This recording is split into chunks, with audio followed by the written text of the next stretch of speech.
Assalamualaikum warahmatullahi wabarakatuh. Apa kabar teman-teman? Semoga semua dalam keadaan sehat ya, dan pastinya harus tetap semangat. Oke, bertemu lagi dengan saya Endah, dan kali ini kita akan belajar tentang cermin cekung, pelajaran fisika kelas 8. Oke, cermin cekung atau concave mirror itu adalah cermin di mana bagian cekungnya itu mengkilap atau memantulkan cahaya. Cermin cekung bersifat konvergen, yang artinya dia mengumpulkan sinar.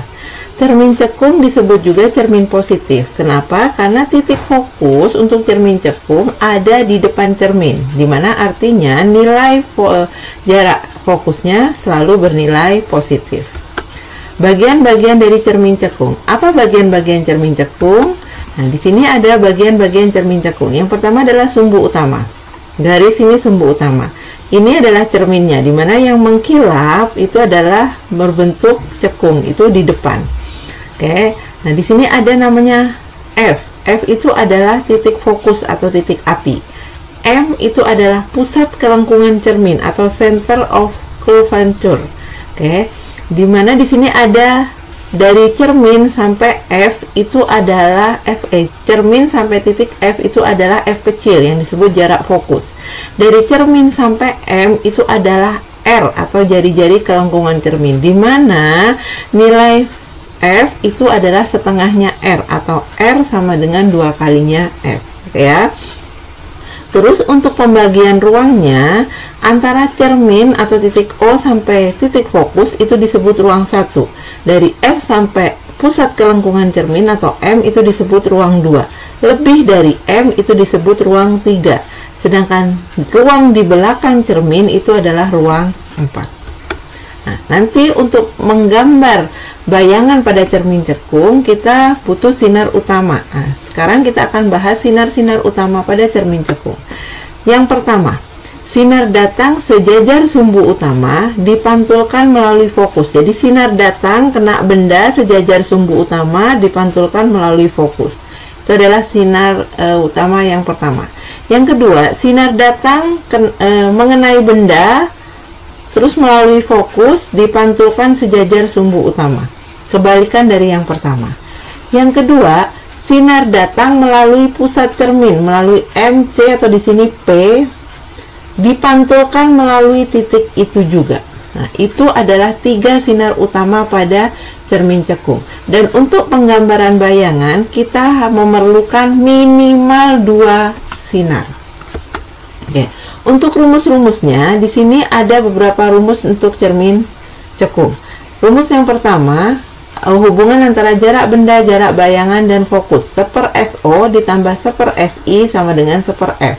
Atau SO itu sama aja dengan DO. 1/DO ditambah 1/DI sama dengan 1/F. Dimana SO adalah jarak benda atau jarak objek, distance object. SI itu adalah jarak bayangan atau image, distance image, jarak bayangan. F itu adalah jarak fokus. Terus di sini ada M. M sama dengan tanda mutlak SI per SO, atau bisa juga sama dengan tanda mutlak HI per HO. Apa maksudnya tanda mutlak? Tanda mutlak garis 2 ini artinya semua nilai di dalam ini menjadi positif. Ya, rumus M itu SI per SO atau bisa juga HI per HO. M apa? M adalah perbesaran bayangan. Oke, HI itu adalah tinggi bayangan, HO adalah tinggi benda. Di sini nanti teman-teman harus perhatikan nilai positif dan negatifnya. Nah, untuk benda dan bayangan nyata atau bayangan real, di mana benda dan bayangan nyata itu terletak di depan cermin, maka nilai SO dan SI-nya positif. Kalau dia bayangan nyata atau benda nyata nilainya positif. Benda nyata atau bayangan nyata letaknya di depan cermin. Jika benda dan bayangan maya atau virtual, benda dan bayangan maya itu terletak di belakang cermin, maka nilai SO dan SI-nya negatif. Oke. Dan ini biasanya tidak disebutkan positif dan negatifnya di dalam soal. Nanti teman-teman harus tahu kalau nyata yang artinya di depan cermin maka positif. Kalau maya atau dia bilang di belakang cermin berarti nilainya negatif. Begitu ya. Oke. Nanti di sini ada aturan penentuan sifat bayangan. Nah, tadi kan kita udah pernah mengenal ruang bayangan sama ruang benda. Di sini ada ruang 1 di mana cermin sampai fokus itu ruang 1, dari fokus sampai M itu ruang 2, lebih dari M itu ruang 3, di belakang cermin ruang 4. Ruang benda ditambah ruang bayangan itu nilainya selalu 5. Artinya, kalau benda di ruang 1, bayangannya pasti di ruang 4. Kalau benda di ruang 2, bayangannya pasti di ruang 3. Kalau benda di ruang 3, bayangannya pasti di ruang 2. Seperti itu. Oke. Nah, ruang bayangan lebih besar dari ruang benda, maka bayangannya diperbesar. Kalau ruang bayangannya lebih kecil daripada ruang benda, pasti bayangannya diperkecil. Contoh, bendanya di ruang 1, bayangannya di ruang 4. Berarti ruang bayangannya lebih besar, maka akan terbentuk bayangan yang diperbesar dari bendanya. Begitu, kayak. Terus bayangan di ruang 1 dan di ruang 4, jika bayangan terletak di ruang 1 atau di ruang 4, sifat bayangannya atau image-nya pasti tegak atau upright. Jika bayangannya ada di ruang 2 dan di ruang 3, maka bayangannya pasti terbalik atau inverted. Oke. Terus kita bisa tahu maya atau nyatanya gimana? Kalau bayangannya ada di depan cermin, artinya di ruang 1, di ruang 2, dan di ruang 3, maka bayangannya nyata. Oke, atau real. Jika bayangannya ada di belakang cermin atau di ruang 4, maka bayangannya adalah maya atau virtual. Oke ya. Nah, sekarang untuk penjelasan materinya mungkin cukup sekian. Kita akan lanjut langsung ke contoh soal-soal untuk perhitungan pada cermin cekung. Oke, di sini kita mulai ke contoh soal yang pertama. Locate and describe the image from when a small object is placed 15 cm from a concave mirror of radius 20 cm radius. Oke, tentukan letak bayangan jika benda diletakkan 15 cm di depan cermin cekung yang radius atau jari-jarinya 20 cm. Nah, ini kita gambar cermin.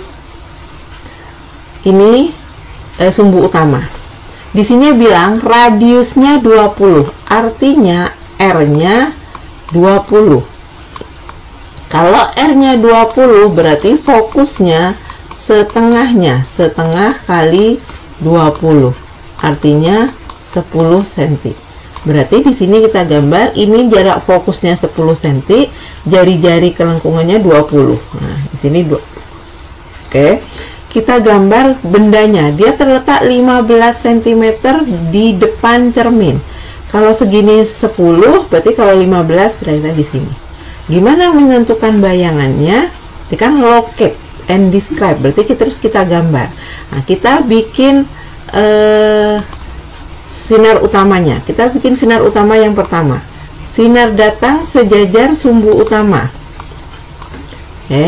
Kita bikin sinar datang sejajar sumbu utama. Nih, sejajar sumbu utama kena benda. Ini sinar datang.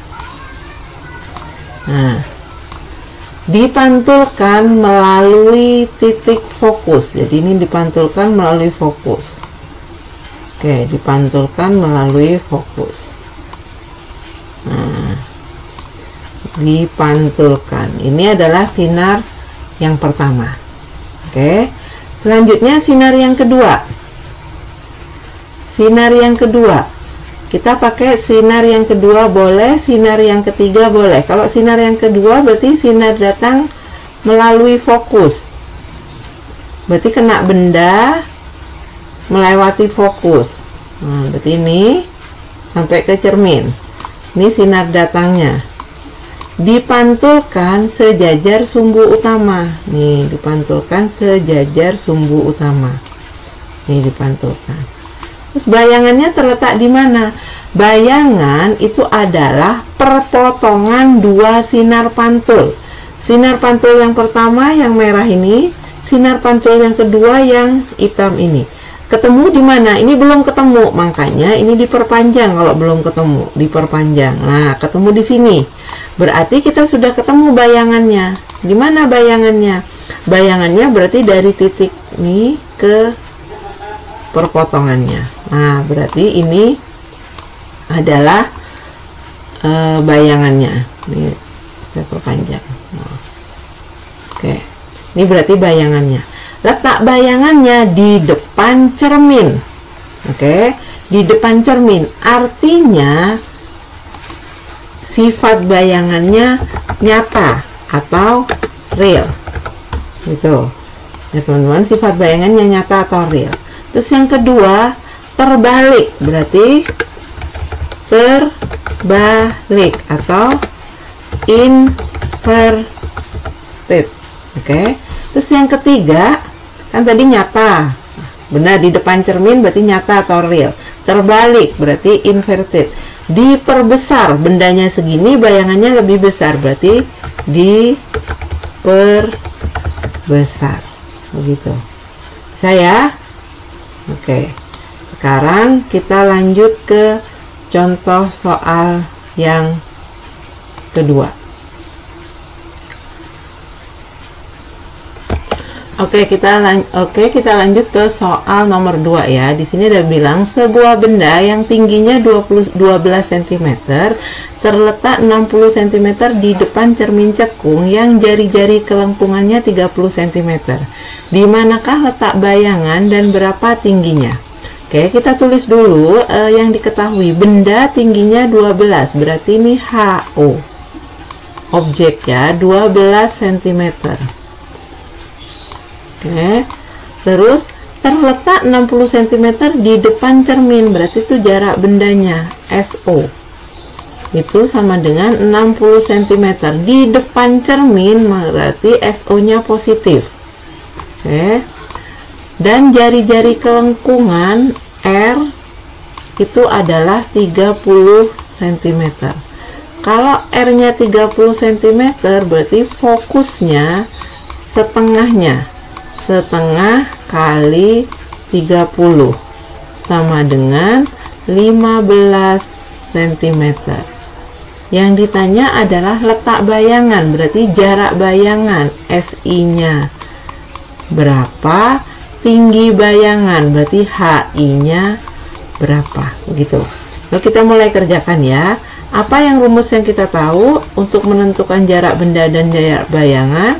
1/SO ditambah 1/SI sama dengan 1/F. Kita masukkan angkanya, 1/60 ditambah 1/SI sama dengan 1/15, begitu. Terus cara menghitungnya gimana? Kita cari 1/SI, berarti mencari 1/SI sama dengan 1/15. 1/60 nya pindah ke kanan, jadi min 1/60, begitu ya. Terus menghitungnya gimana? Ini kita samakan penyebutnya, 15 dan 60. KPK nya berapa? Ya 60. Oke, 60 bagi 15, 4 kali 1, 4. Min 60 bagi 60, 1 kali 1, 1.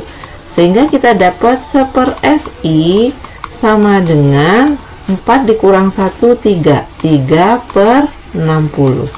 Terus mencari SI nya gimana? Kita kali silang. 3 kali SI sama dengan 60. Sehingga nilai SI nya adalah 60 dibagi 3 sama dengan 20 cm. Artinya bayangannya terletak di jarak 20 cm dari cermin cekung. Karena SI-nya positif, berarti dia nyata, real. Berarti terletak di depan cermin cekung. Jadi bayangannya terletak di depan cermin cekung dengan jarak 20 cm. Terus mencari tingginya gimana?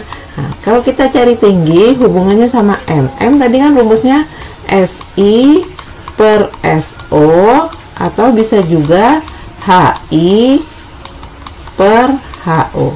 Nah, kita tinggal pakai rumus yang sebelah sini, kita nggak perlu cari M-nya, kita masukkan SI-nya.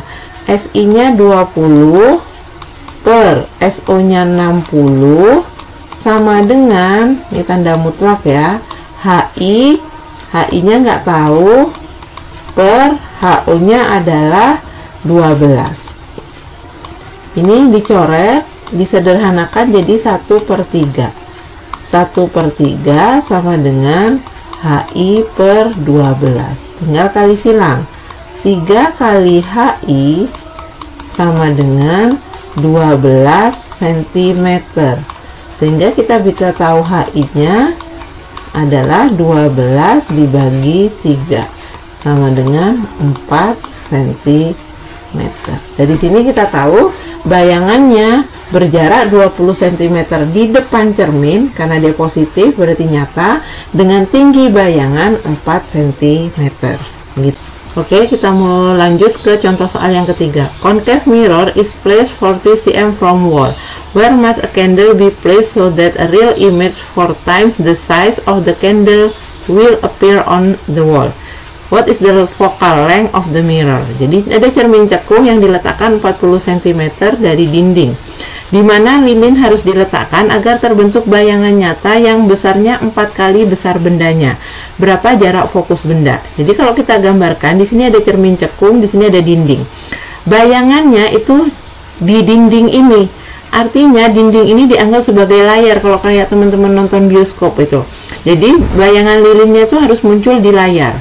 Nah, layar itu tempatnya bayangan. Jadi cermin ke dinding atau cermin ke layar itu sama aja dengan jaraknya bayangan atau SI sama dengan 40 cm. Di sini terbentuk real image.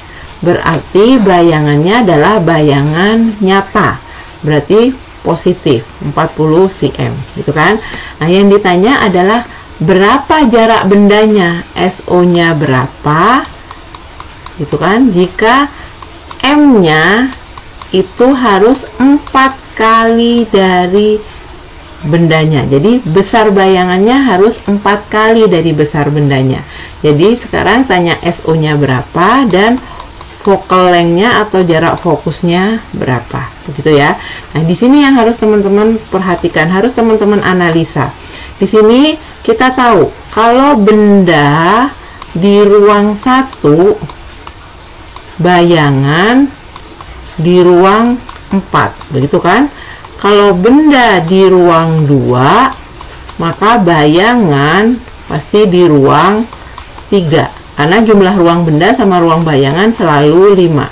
Kalau benda di ruang 3, bayangan di ruang 2, begitu.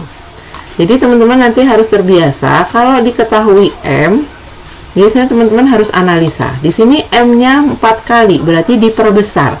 Sekarang perhatiin, benda di ruang 1, bayangan di ruang 4, diperbesar. Oke, karena ruang bayangannya lebih besar. Kalau benda di ruang 2, bayangan di ruang 3, diperbesar. Iya, karena ruang bayangannya lebih besar. Tadi kan begitu. Benda akan diperbesar jika ruang bayangannya lebih besar daripada ruang benda. Sedangkan kalau benda di ruang 3, bayangan di ruang 2, ini bukan diperbesar tapi diperkecil karena ruang bayangannya lebih kecil. Jadi kemungkinannya yang pertama atau yang kedua. Oke, sekarang kita analisa lagi. Dia mintanya adalah terbentuk real image, bayangan nyata. Nah, sekarang perhatiin, kan kita sudah tahu ada ruangnya seperti ini. Ini ruang 1, ruang 2, ruang 3, ruang 4. Ruang 1, 2, 3 di depan cermin, ruang 4 di belakang cermin. Nah, benda atau bayangan kalau di depan cermin itu nyata atau real, sedangkan benda atau bayangan di belakang cermin itu pasti maya. Sekarang lihat, bayangan di ruang 4. Ruang 4 di belakang cermin, berarti ini maya atau virtual, berarti ini tidak memenuhi syarat. Sehingga yang memenuhi syarat hanya ini, benda di ruang 2, bayangan di ruang 3. Kalau benda di ruang 2, berarti bendanya, SO-nya adalah positif. Bayangan di ruang 3, berarti SI-nya juga positif. Nah, baru dari sini kita mengerjakan. Dari rumus M. M itu rumusnya adalah SI per SO.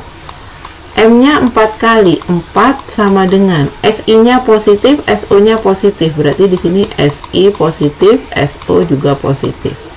Gitu. Kalau negatif gimana? Berarti di sini dikasih tanda negatif. Oke. Nah, sekarang tinggal dihitung. 4 sama dengan SI-nya kita masukkan 40 per SO-nya nggak tahu. Udah, tinggal kita kali silang. 4 kali SO sama dengan 40. Sehingga SO-nya kita bisa hitung 40 per 4 sama dengan 10 cm. Nah, berarti benda lilin harus diletakkan di depan cermin dengan jarak 10 cm dari cermin. Jadi harus letakkan di sini misalnya 10 cm jaraknya. Oke. Sekarang ditanya berapa jarak fokusnya, tinggal kita masukkan ke rumus. 1 per SO ditambah 1 per SI sama dengan 1 per F. Tinggal kita hitung 1 per 10 ditambah SI-nya 40, 1 per 40 sama dengan 1 per F. Cara menghitungnya sama kayak tadi, teman-teman, samain penyebut 10 sama 40, KPK-nya 40. Oke. 40 bagi 10, 4 kali 1, 4. Plus 40 bagi 40, 1 kali 1, 1. Sama dengan 1 per F. Sehingga kita bisa hitung 4 tambah 1, 5. 5 per 40 sama dengan 1 per F. Tinggal kita kali silang. Jadi 5F sama dengan 40. Sehingga mencari nilai F-nya, F adalah 40 dibagi 5. Ini nilai F-nya sama dengan 8 cm. Begitu. Bisa ya teman-teman ya? Oke, kita lanjut ke contoh soal yang berikutnya. Oke, kita lanjut ke contoh soal yang keempat. Sebuah benda berada 10 cm di depan cermin cekung. Jika terbentuk bayangan maya yang berjarak 15 cm dari cermin, berapakah jari-jari kelengkungan cermin tersebut? Oke, kita tulis dulu yang diketahui. SO, jarak benda 10 cm. Di depan cermin berarti nyata, positif. Terbentuk bayangan maya yang jaraknya 15 cm. Kalau dia maya berarti SI-nya negatif atau terletak di belakang cermin. Berarti nilainya negatif karena di sini disebutkan maya. Ditanya adalah jari-jari kelengkungan R. R-nya berapa? Gimana cara menghitungnya? Sama, rumusnya satu yang kita pakai. 1 per SO ditambah 1 per SI sama dengan 1 per F. Oke, tinggal kita masukkan 1 per 10. Nih, SI-nya kan negatif, langsung berarti 1 per 15. Jadi di sini bukan plus lagi karena SI-nya negatif, berarti tanda di sini jadi negatif. Jadi 1 per 10 min 1 per 15 sama dengan 1 per F. Itu ya. Tinggal kita samakan penyebutnya. 10 sama 15, KPK-nya 30. Oke. Berarti 30 dibagi 10, 3. 3 kali 1, 3. Min 30 bagi 15, 2. 2 kali 1, 2. Jadi 1 per F. 3 dikurang 2, 1. Berarti 1 per 30 sama dengan 1 per F. Tinggal kali silang, berarti F sama dengan 30 cm. Ini baru F. Yang ditanya adalah jari-jari kelengkungan R. R itu 2 kalinya F. Sehingga kalau F-nya 30, berarti R-nya 2 kali 30 sama dengan 60 cm. Begitu. Bisa ya? Oke, kita lanjut ke soal berikutnya. Soal yang kelima. Sebuah benda berjarak 15 cm di depan cermin dan jari-jari kelengkungannya adalah 60 cm.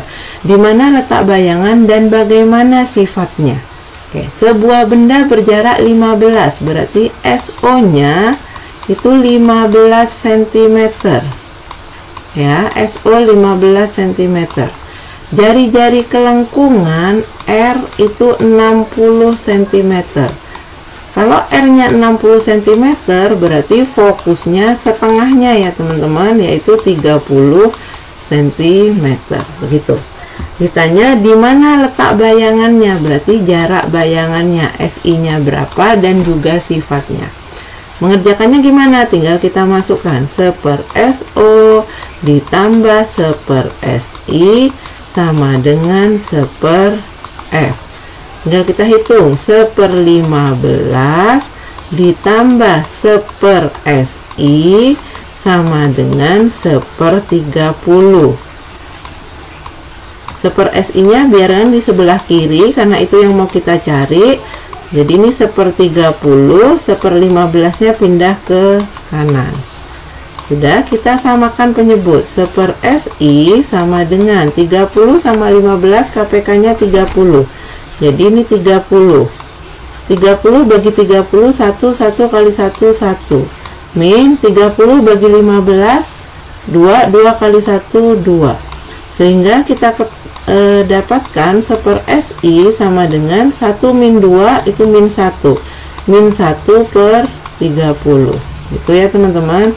Jadi tinggal kita kali silang. Min SI, min 1 kali SI berarti min SI sama dengan 30. Sehingga SI-nya sama dengan min 30. Nih teman-teman, kita dapat SI-nya minus.